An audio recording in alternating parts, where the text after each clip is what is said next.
Welcome to our Devos. We're in Daniel, the book of Daniel. We're going through the summer here at the church, and we're in Daniel chapter 2, which I spoke about last week. And in Daniel chapter 2, Daniel has a big problem that he's dealing with. And so for this week, we're talking about how to deal with big problems. Now, Pastor Mike has said this before, and it's worth repeating, so I've stolen this directly from him. We are really good at worrying and focusing. And meditation is essentially just focused thinking, which is the same thing as worry. And what will happen is we meditate on problems constantly. We think about our finances, and we think about our health, and we think about what's going to happen at the end of the week, and we think about the election cycle coming up, and we focus and we focus and we focus. And this is our general rule. If you can't do anything about the problem whatsoever. Like, for example, I can't really do anything specifically, me, physically. I mean, I could pray, but I can't do anything to help our government right now. I can't. That's not my role. My role is that I'm to pray for the leaders and admonish them and pray for them and pray for their success, just like the Bible teaches that we should. Okay, so that's pretty much as far as I can do. But I can't sit there and focus, I wonder what the Biden administration is going to do with this, wonder what's going to happen here, wonder what's going to happen with the election. No. I can't do anything. And I could obsess about that, and I could get myself ulcers, but it's not going to do anything. So in that case, there's no point in focusing on it. But there's a second type of problem. There's the type of problem that you can do something about. And that's the problem that I'm going to talk about today. That's the problem that does deserve your focus. That's the problem that does deserve your time. That's the problem that does deserve more prayer, because it's something that if you were to find the right idea or the right behavior, it could change the way the problem is affecting you or your loved ones. So, this principle we see in Daniel is simple.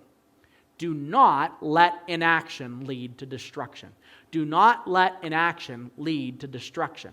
You've heard people say, and I've talked about this, when people talk about their finances and investing and making a plan for the future. They say the best time to do it was yesterday, the second best time to do it is right now. A lot of times people have those conversations when it's mission critical.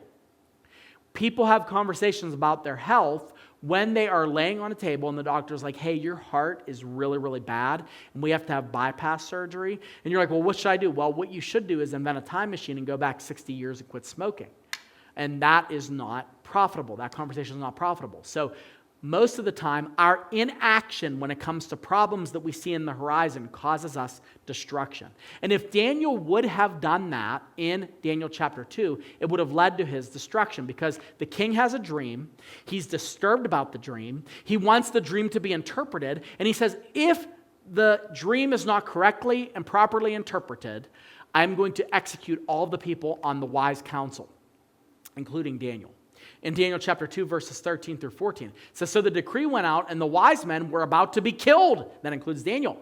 And they sought Daniel and his companions to kill them. And then Daniel replied with the prudence and discretion to Arioch, the captain of the king's guard, who had gone out to kill the wise men of Babylon. And he pleads with them. He goes, look, I want to talk about this. And he says, let me see if I could come up with a solution here. I could probably interpret the dream. Now, spoiler alert, and we'll talk about this tomorrow. He did not have a solution to the dream. He didn't know what the solution was, but he knew that option 1 is death. Option 2 is going to probably be better than option 1. So he had to come up with an option 2 that could perhaps lead to his deliverance. And so no plan is worse than a plan improperly executed. Let me kind of rephrase that and make it a little simpler. A plan that you're not quite sure about is better than no plan. A plan where you take a couple steps and test the waters is often better than no plan whatsoever. So if, for example, you are like looking for, and I've talked to people about this over the years. Right now you're like, I'm trying to figure out how to get my marriage connected, and I'm looking for the right book to read and the right thing to do. And before I start to do anything, I really got to make sure it's just right. It's just perfect. Well, your marriage is in what I call erosion state. It's just daily getting worse and worse. It's kind of collapsing until one day the ocean is going to take it away, and you're going to be looking and go, what happened to this? And it didn't happen overnight. It happened over erosion. So why don't you start something now and say, okay, well, I'm going to start to pray for my wife. I'm going to start to ask my husband like what he wants more of me from? What is bothering me about what I do? I want to know. I want to do something little. I want to start a plan. I want to do something. Inaction, when there's a problem that we can solve, leads to distraction. And that's where a lot of us are. And we think we have to have it perfect before we have any kind of progress. That's not true.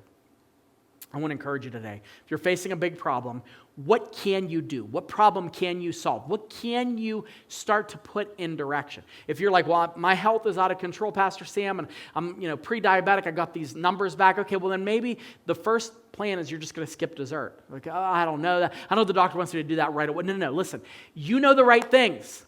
What action can you take? And action will inevitably lead to destruction. Don't be the person that's waiting for the king's guards to come to the door.